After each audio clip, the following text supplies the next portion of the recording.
अस्सलाम वालेकुम।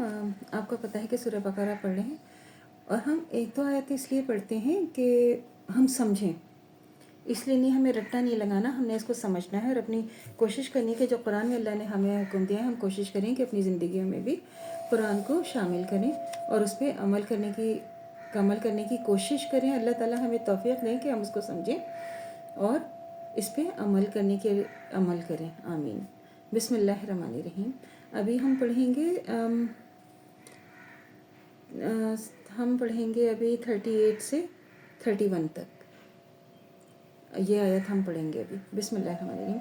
ज़मीन में एक खलीफा बनाने वाला हूँ। उन्होंने अर्ज़ किया कि आप ज़मीन में से किसी ऐसे को मुकर्रर करने वाले हैं जिसके इंतज़ाम को बिगाड़ देगा, खून रेजियाँ करेगा। आपकी हम्दो सना के साथ तस्बीह और आपके लिए तक़दीस को तो हम कर ही रहे हैं। फरमाया, मैं जानता हूँ जो कुछ तुम नहीं जानते। इसके बाद अल्लाह ने आदम अलैहिस्सलाम को सारी चीज़ों के नाम सिखाए।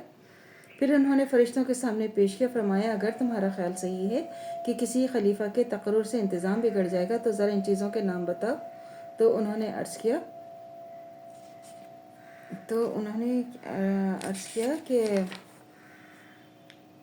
नुक्स है पाक तो आप ही की ज़ात है, हम तो बस इतना ही इल्म रखते हैं।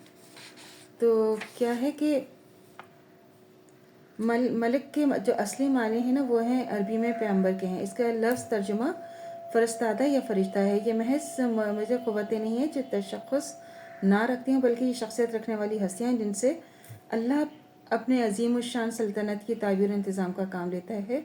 यूँ समझना चाहिए कि सल्तनत इलाही के अहलकार जो अल्लाह के काम को नाफिज करते हैं, जाहिल लोग इन्हें गलती से खुदाई में हिस्सेदार समझ बैठे और बाज़ इन्हें खुदा का रिश्तेदार समझा, इनको देवता बनाकर इनकी परस्तिश शुरू कर दी। खलीफा कौन होता है? खलीफा वो जो किसी मुल्क में इसकी तफ़वीज़ करदा इख्तियारात इसके नाइब की हैसियत से इस्तेमाल करे। खलीफा मालिक नहीं होता बल्कि असल मालिक का नाइब होता है। इसके इख्तियारात ज़ाती नहीं होते बल्कि मालिक के अता करता होते हैं। वो अपने मंशा के मुताबिक काम करने का हक़ नहीं रखता बल्कि इसका काम मालिक के मंशा को पूरा करना होता है। और फिर ये है कि अगर ख़ुद कोई अपने आप को मालिक समझे और तफ़वीज़ करदा इख्तियारात को मनमाने तरीक़े से इस्तेमाल करने लगे तो असल मालिक के सिवा किसी और मालिक को तस्लीम करके उसके मंशा की पैरवी, इसके अहकाम की तामील करने लगे तो सब गद्दारी बगावत के अफ़ाल होंगे। तो उसके बाद क्या है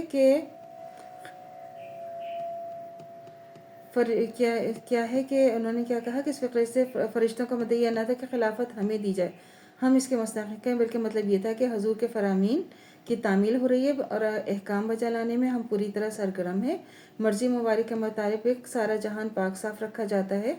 उसकी हम्दो सना, आपकी तस्बीह हम क़दा में अदब कर रहे हैं। अब कमी किस चीज़ की है? इसके लिए खलीफा की ज़रूरत हो, इसकी मसलहत नहीं समझ सके। और तस्बीह का लफ्ज़ ज़मानीन है, इसके मायने पाकी बयान करने के हैं, सरगर्मी के साथ काम, इन्हमाक के साथ सही करने के हैं।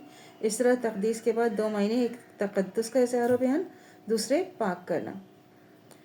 और ये फ़रिश्तों के दूसरे शुबे का जवाब है, यानी फरमाया, खलीफा मुक़र्रर करने की ज़रूरत और मसलहत में जानता हूँ, तुम इसे नहीं समझ सकते। अपनी जिन खदमात का तुम जिक्र कर रहे हो वो काफ़ी नहीं है, बल्कि इनसे बढ़कर कुछ मतलूब है। इसलिए ज़मीन में एक ऐसी मखलूक पैदा करने का इरादा किया गया है जिसकी तरफ कुछ इख्तियारात मुंतकिल किए जाएँ। इंसान के इल्म की सूरत दरअसल यही कि वह नामों के ज़रिए अशिया को अपने जहन की गिरफ्त में लाता है। लिहाजा इंसान की तमाम मालूमात दरअसल अस्माए अशिया पर मुश्तमिल है। आदम अलैहिस्सलाम को सारे नाम सिखाना गोया इन तमाम अशिया का इल्म देना था। तो अल्लाह से दुआ करनी चाहिए जो हमारे ईमान मत्ते दम तो कायम दायम रहे, ख़ात्मा बिल खैर ईमान पर हो। इजाज़त दीजिए। अल्लाह हाफ़िज़। मेरे चैनल को लाइक कीजिए, शेयर कीजिए, सब्सक्राइब कीजिए। शुक्रिया।